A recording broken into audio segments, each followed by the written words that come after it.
Halo guys, selamat datang di YouTube channel Visa US Elim. Jadi ini video pertama saya di YouTube. Saya berharap apa yang saya upload ini berguna buat teman-teman semuanya yang mengalami kesulitan untuk pengurusan visa Amerika.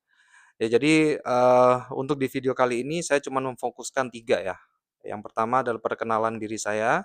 Terus kemudian yang kedua saya lebih memperkenalkan apa itu visa, yaitu sebagai pengetahuan dasar aja, terus kemudian yang terakhir saya baru masuk ke visa Amerika, ya, dibandingkan dengan pengurusan visa-visa di negara yang lain. Oke, jadi saya memperkenalkan diri dulu, nama saya Robi dari Visa USA Lim. Eee, saya punya basic adalah travel agent, di mana saya bekerja di travel agent mulai dari tahun 2007 sampai dengan tahun 2023.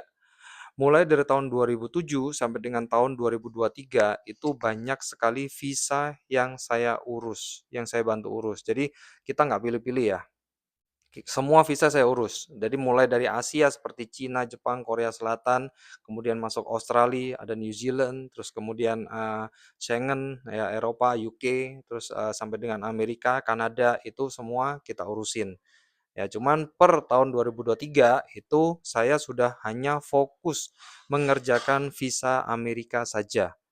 Ya, kenapa cuman fokus visa Amerika saja? Karena nampaknya dari sekian banyaknya visa, itu teman-teman lebih mengalami banyak kesulitan pada saat apply visa Amerika.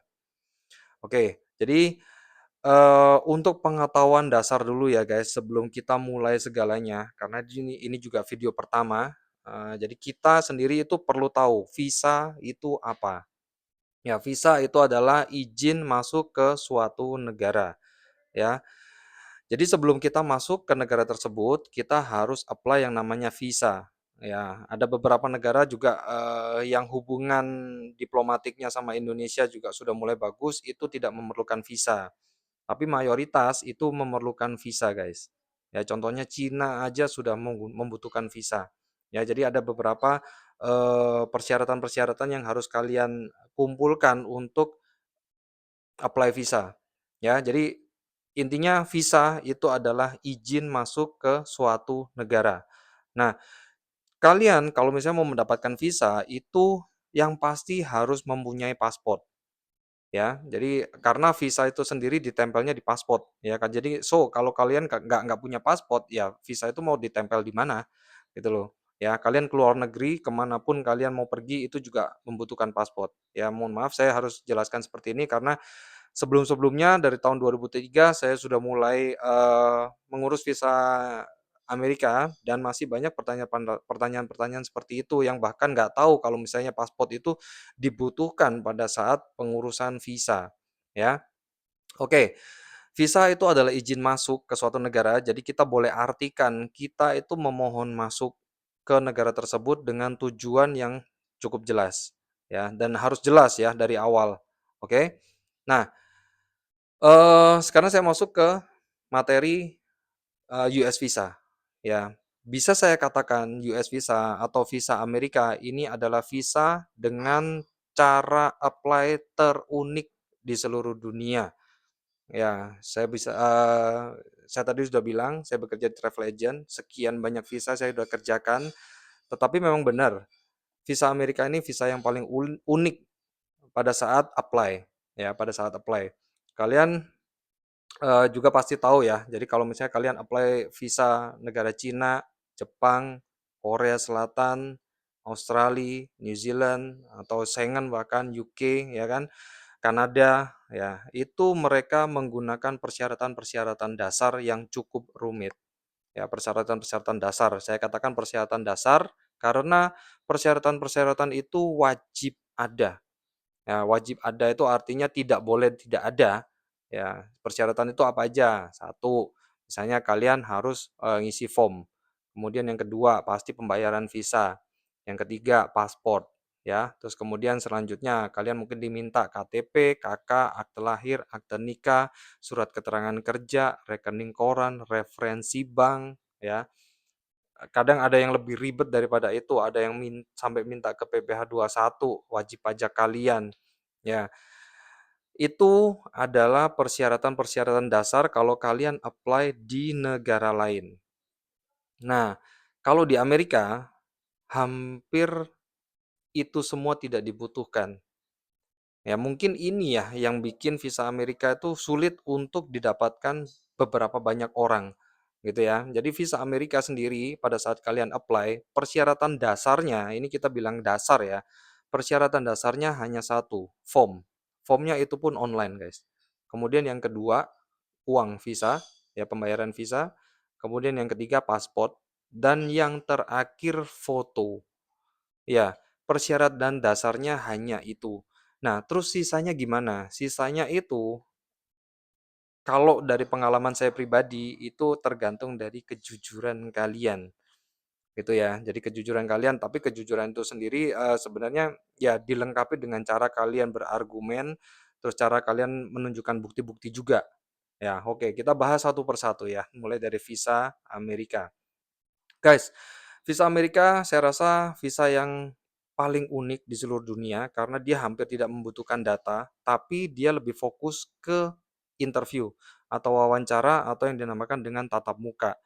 Makanya dari itu, ya siapapun kalian yang apply visa Amerika, mau kalian orang kaya pun, ya mau artis pun, itu tidak akan bisa menghindari yang namanya interview di kedutaan Amerika. Siapapun kalian, wajib diinterview di kedutaan Amerika. Dan pada saat diinterview di kedutaan Amerika, itu officer sudah harus mengambil keputusan approve atau reject setelah interview tersebut.